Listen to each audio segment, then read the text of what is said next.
Live from the Panera Studios, it's the Reading with Robin show, brought to you each week by my friends at Panera Bread. Panera is one of my favorite places to hang out, whether I'm going in for a cup of coffee, meeting up with some friends, or stopping in late afternoon for that little pick-me-up that I need, my nice iced coffee. I love picking up a salad, whether I want to stay there and eat it or bring it home. You can also call ahead, and they'll have your order ready to go. That's all at Panera Bread. And now, enjoy the show. Jill Kargman's Sprinkle Glitter on My Grave, Observations, Rants, and Other Uplifting Thoughts About Life is out today. If, like me, you're not a fan of automatic toilet flushes, eating family style, having your brain picked, this is the book for you. Jill is the author of Arm Candy, I love that, The Ex-Mrs. Hedge Fund, Momzillas, and the creator, star, and brilliance behind her hit TV show, Odd Mom Out on Bravo TV, an eternal New York City badass. Welcome back to Reading with Robin, Jill. Thank you, Robin. Good to be back. Thanks for having me on Pub Day. I love this. I mean, the last time we spoke, Odd Mom Out was just about to begin its first season. And sadly, the second season has come to an end, but I hope there's more to look forward to. I'm just watching the commercials repeatedly. Thank you. Yeah, I've had such a fun time. It's been a great 2 seasons. And what's interesting for me, having started as a trashy novelist, is that when I started entering the writer's room and had this whole group of people, I realized you get such instant gratification when you tell a joke and people are laughing versus writing books. You're just kind of writing into a vacuum, and it's very solitary and isolated, and you don't get feedback until your editor gets it 300 pages later. So I actually found writing Sprinkle Glitter on My Grave kind of just lonely, because I was so used to the camaraderie of coming in every day and having, you know, a working writing day with instant feedback. So I was really excited to hand it in to my editor and have it go off and then come back to do Odd Mom Out and have, you know, all these people all around again. It's I think during the early years of motherhood, I loved being alone and having a break, and writing my books was the perfect point for me in my career to like get everything out. But now that my kids are off at school, you know, it's kind of lonely, and I prefer writing for television, to be honest.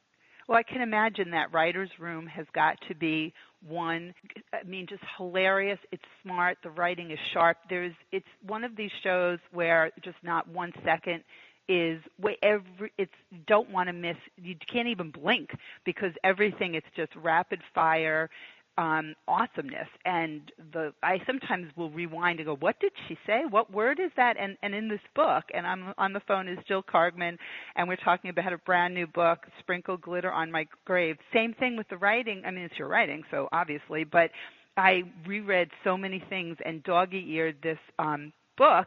If you could hear me laughing from New York, you know, all the way from here, you would know that there was much laughter as soon as I received it. It's Oh, you're so sweet. That means a lot. Thank you. Oh, you're welcome. I'm reader you are. So. Yeah, well, I'm sort of reading it with your voice in my head, so I hope that's not too creepy. No, not at all. Like and in fact, all my friends, I have friends who, you know, live far away, and they read early copies, and they're like, I like it because I feel like I'm just hanging out with you. It's more of Odd Mom Out. I think our viewers are really smart, and I feel like if you like the show, you'll like the book. It's like more of that voice. Actually, I recorded the audiobook in the studio, so there is a version where it's literally my voice in your ear, and Abby Elliott did a cameo. So Abby actually recorded her part in the book then, right? Yes, exactly. And she did me that favor, and it was awesome.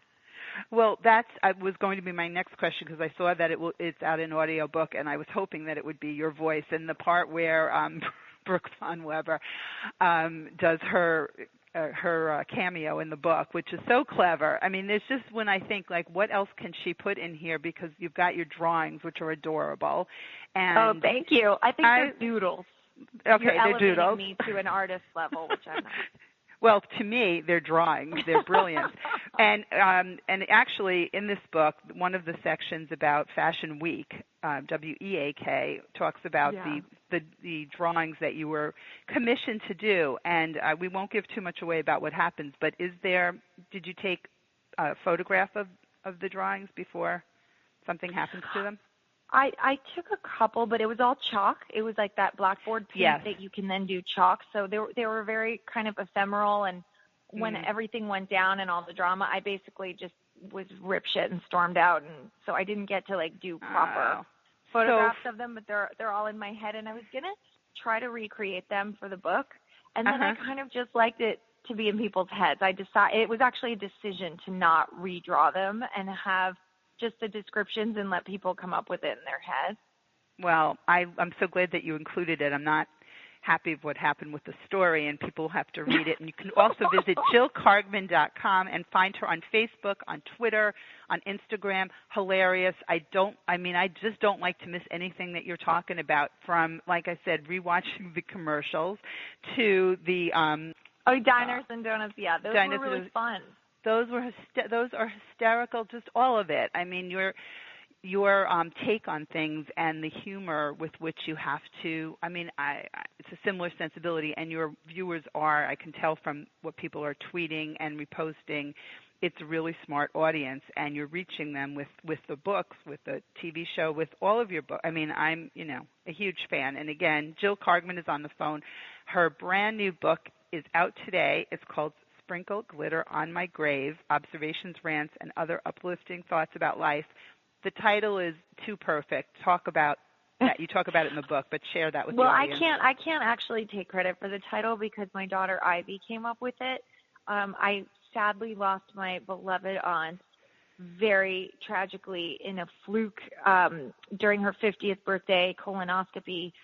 She was nervous about the colonoscopy, and sorry, this is so downer, but she was nervous, and the nurse left the room, and the doctor left for 90 seconds, allegedly, and they came back and she was dead, and they did an autopsy, and it turned out she like vomited and choked on the vomit, like Jimi Hendrix style, like aspirated vomit. Dear. So it was horrible. So my mother was a mess, obviously. My mom was like a mom to her because they lost their mother very young at 46 to cancer.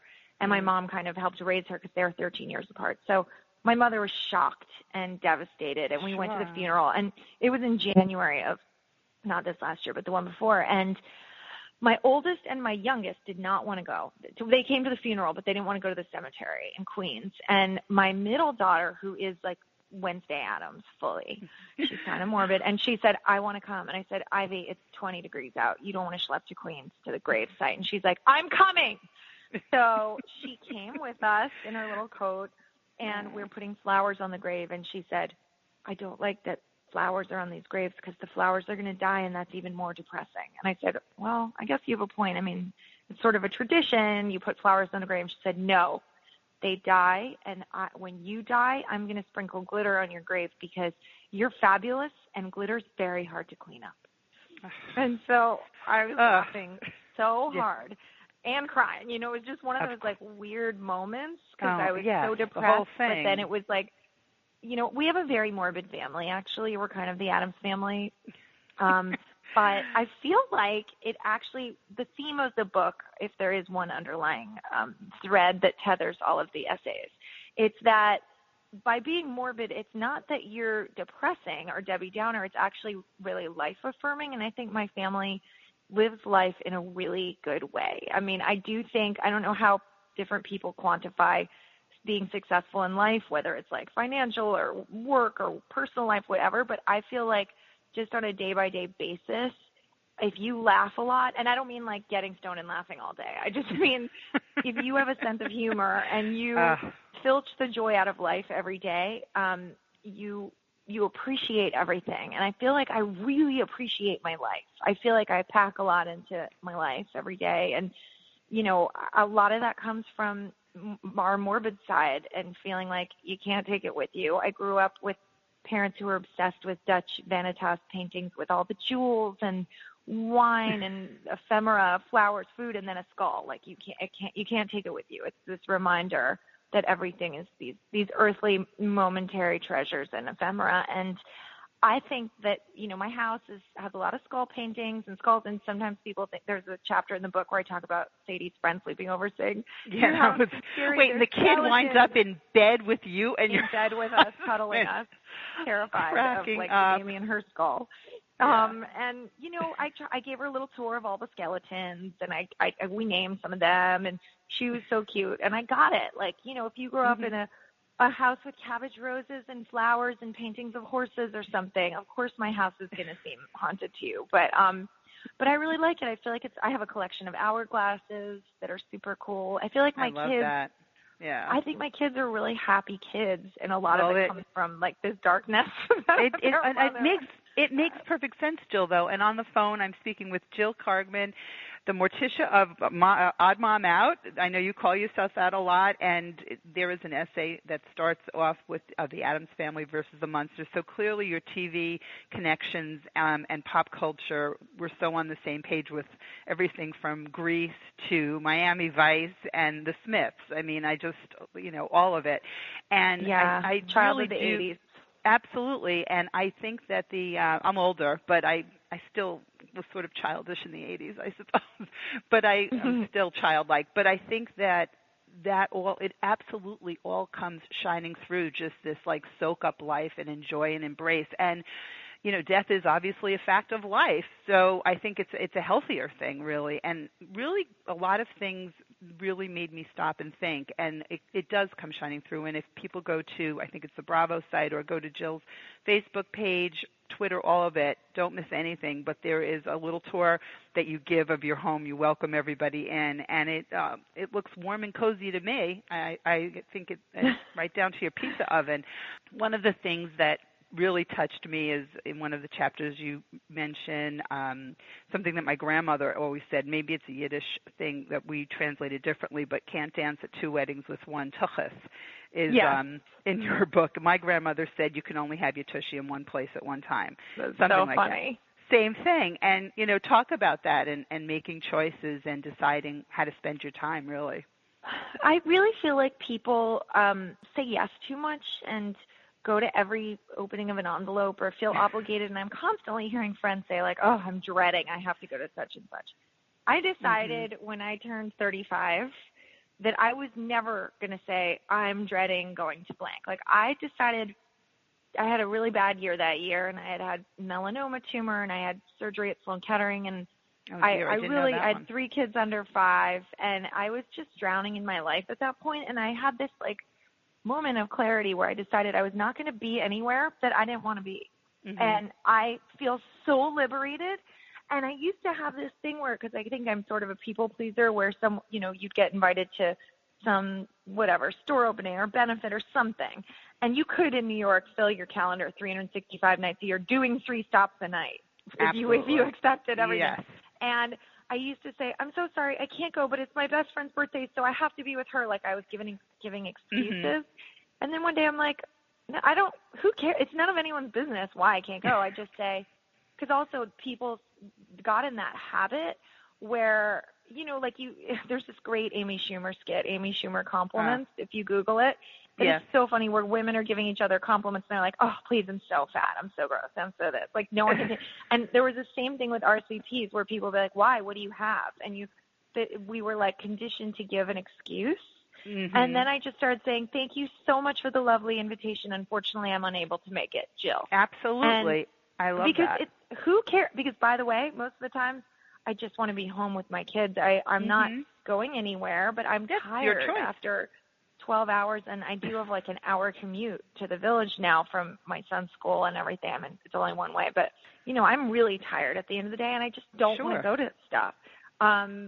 So, yeah, I feel like there's a roundabout way of just saying I just decided that time is precious, and that's an underlying theme of the book. And if you want to be present, you have to choose which thing you want to be. Funnily enough, like we do have a wedding September 24th, and my husband has an employee who also has a wedding, and he's like, I'm going to fly to the ceremony of one and then come to this, and then I'm going to meet you. And I said, you can't dance at 2 weddings with one tuchus. Make your choice and be fully present for that one without looking at your watch. Like, I love that. That's a very literal one, but normally I think it just means like be there, be present, make a choice. Well, and it is true. I mean, I know when I'm in Rhode Island, I come into New York in and out a lot, and I see what's going on and things that I just have planned, and I can see where that can just be absolutely dizzying. And there's this sense of sort of keeping up. I will Google Amy Schumer's compliments because I love Amy Schumer. It's the best thing on the internet. I think it's the funniest thing I've ever seen. ever. This will be my next stop right after, because I think Odd Mom Out is the funniest thing on TV. And I'm talking to Jill Kargman. She's the creator. I love it. I'm so sad that the season is over. Sprinkle Glitter on My Grave. Find Jill on Twitter, on Instagram, on Facebook, and I love live tweeting during the show and watching and doing all that. You run into women often, and you get all of these excuses, and it's like I didn't, in any ways. And people have some nerve. Right? It's shocking. Like, if you don't mind me asking, what kind of I do? Yeah. Plus, so you just crazy. did. People are crazy. Yeah. Well, that is very true. And the things that really hit me in reading Sprinkle Glitter on My Grave, it really gives some thought to the way we sort of, not spend our time, but who we want to be with and all of that. And just the joy out of really being who you are and not sort of falling into what we think we're supposed to be doing, going who we are. Or Land Don't was one of my favorite essays in the book. Oh, thank you. I know I'm worried about some backlash with that, because I have friends, I won't say close friends, but I have a lot of people that I know who love Disney World, and they really think it's an enchanted place. And I'm like, you're joking. So creepy. It's all like so creepy, and it's all like fake and artifice and expensive. You do these rides and you get shout out in a gift shop for another $14 pin. And the whole thing was so sick to me that we had to cut this line, because everyone's saying like, you're going to say your marriage is going to be like on the rocks if you don't get this guide to cut the lines. And I was like, but what's that lesson teaching my children? Like, throw money at the problem, and you're like sauntering ahead of Make-A-Wish kids. It's like awful. Yeah. So I felt like it's just a really depressing thing. I'm paying $60 for like a bowl of Captain Crunch for this princess breakfast, and one of the these princesses who are basically like, wanted to probably be actresses or something, and one of them grabbed my engagement ring, my finger, and said, I'm going to get Aladdin to get me one of these. And I was like, Make-A-Wish, honey. My daughters are standing here. And it was the whole thing really creeped me out. And then the eating, everyone was chowing and obese and in those scooters, and there was such excess. I looked around, I was like, God, people hate our country, and I kind of see a lot of this gluttony, and it's really upsetting. And I went to a garbage can, and it was just like 5,000 of those huge turkey legs. Well, nothing more glaring than those like pterodactyl things or whatever. Those are it was like the Flintstones. Yes, it was so gross. So you're not doing a book signing at Disney for Sprinkle Glitter on My Grave? No, right? I think I'll be banned. I'm okay with that. But it is like the kind of thing that you do once, or with the kids. We did it once. Well, we did it twice. My daughter remembers once, but that was it. And the family took the trip in 1970 when it was just a small world after. It was just the beginning part of it when you could walk around. I remember that. Yeah. I was 8, but it's turned into fake village or whatever. It's I won't be back. We were staying in that place, the Grand Floridian, which I call the mediocre Floridian, and it was so expensive. It was more than staying at like the Bristol in Paris. Okay, crazy. More. Yes. And the guy next to me was in this like wife beater with like shorts and these flip flops, and he was eating a bag of crunchy Cheetos for breakfast. It was like 7:45 in the morning, and I was like, how can they afford to stay here? Because we can barely afford it. And Harry was like, maybe he's like a radio contest winner. Maybe he's like a call-in contest winner. I'm like, oh, yeah, probably. Then we take 2 more steps. I'm like, oh, my God, are they all radio call-in contest winners? Like, it was crazy. And this place is so expensive. They gouge you. And I'd asked a couple of people, and they're like, oh, yeah, people save up for 3 years to come to Disney World. I've heard it, yes. You could literally take your family to Europe and actually learn something. It is really an amazing thing. You're right. I mean, who knows what's mortgaged up to wherever to go on these trips, but there is this sense that this is something you're supposed to provide your children, or like you write about people going on their honeymoons, which is really bizarre. Oh my God, that's so disturbing. It's so disturbing. It is, and like really sexually weird. There was this bride with a white mouse ears and then a veil, like a veil going down. And then the guy had like a groom thing, Mickey ears, like his and her Mickey ears photos. And they had their honeymoon there. And apparently it's an 18-month wait list to get married there. That's like a top honeymoon destination, more than Hawaii, P.S. Go figure. That is People are maniacs. Mind-boggling. This is the world in which we float. And then there's the other world, and watching Odd Mom Out, the traffic scene getting out east. How do you film? Oh, yeah. Is that filmed in the middle? I was wondering how you filmed that on Montauk Highway. Oh, my God. That was actually, I will tell you, I don't think acting is hard. For me, granted, I'm playing a version of myself and not like a dead queen or something. But that was the one day in my new little baby career that I thought acting is really hard. It was 39 degrees that day. And I'm in that white short sleeve dress pretending it's 80 degrees. It was 39. Oh, wow. I was Give dying. this woman an Emmy. Oh, my God. Seriously. I was like Meryl up in there. So we had 200 cars. We had 200 extras, and you can get extras who drive their own car. And we shut down this whole lane of traffic. It's actually not the Montauk Highway. It's like around Ronkonkoma or something. And we took this lane and had 200 cars. And we actually, I stood with Julie Rottenberg and Elisa Zuritsky, our showrunners, on the side, and we're like, this is so weird. Like, we put it on a page, and here it is with 200 cars in a traffic jam. It was just the craziest production day. That is wild. A very long day. Because I was thinking, how could you manage that? And it looks just like Montauk Highway, so brava. 200 extras. And the road Molly curved, Ringwald. so it's really like as far as I can see, and Molly Ringwald. So I was stressing because I was upset that I didn't want her to be cold. I was like stressing that she was cold because she's like my icon and my idol, and I'm like, Molly Ringwald's cold. I was just freaking the whole day. Normally I love every second on that set. That was not a typical day. I was miserable. Oh, I'm sorry you were miserable, but I really appreciate the episode. It was worth it. It was worth it. I love fabulous. The episode. I'm happy. And can we also talk about your daughter and her acting debut? Was that her acting debut? Oh, yeah, Bag Bitch. Oh, my God. You have funny. to. People I don't know we're related because she's blonde. We look nothing alike. No, so but to go see the twinkle, and then just like that, she's that self-assured chutzpah. She just is hilarious. And I'm talking to Jill Kargman. We're talking about a lot of things. And today her book is out, Sprinkle Glitter on My Grave, Observations, Rants, and Other Uplifting Thoughts About Life. You must get this book for your friends. Everybody must have copies of this book. It's hilarious, smart, and will give you a lot of things to think about. Plus there's drawings, doodles, I'd say artwork.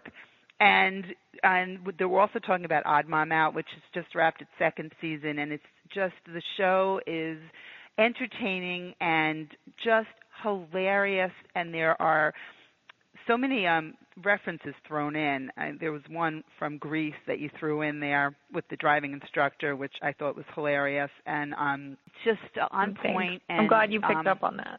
Oh, you're a fake and a phony, and I wish I'd never laid eyes on you. Of course. Yeah.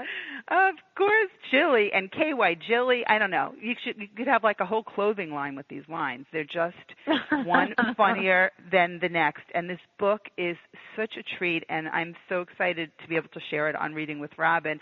I don't remember when I first. I'm so honored.